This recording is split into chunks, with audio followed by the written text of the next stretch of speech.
Better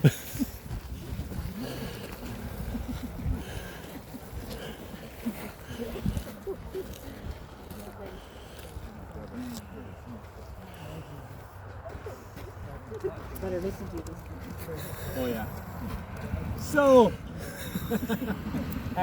guys, so anyone that's actually here and walking the full park, you can see that there's access across here to the other side of the park.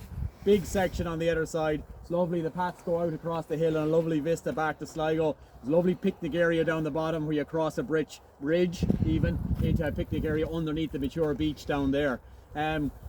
This is where predominant most of the scenario 3 ground is, across the road and from here up. So as you come up the hill there, the ground changed into the brown earths.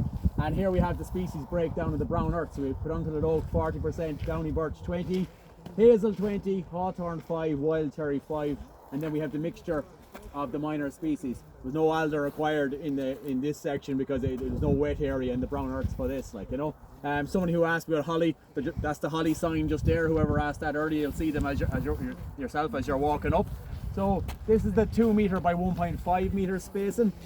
And one of the questions we had here the first day was about, is that not just, you know, 2 regimental lines, but like realistically they won't look like that when they grow. And a good example of that is the group of cherry that's there behind you. They're easily seen there because the height of them, the tall single ones.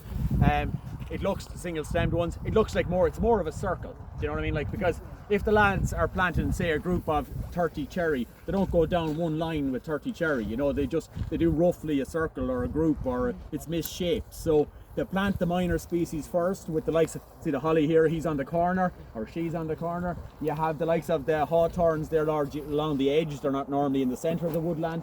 And where you come afterwards at the end is you plant the majority, wherever species is the majority of the site, you kind of plant it last. So even the birch and the oak would be used to fill in all the gaps in between when you had the minors all planted. So that's how it's done in these areas. When you're planting like the scenario 4s, the alder woodland, where you're putting in maybe 10 or 15% oak, you usually plant the groups of oak first because you're trying to pick out the slightly better pieces of the ground. Here I can plant anywhere because it's all brown earth, you know, it's good, but there, you know, I'm pinpointing because I need the oak to survive, like, you know what I mean, and that kind of thing, like, you know. All right. Any questions? We move on.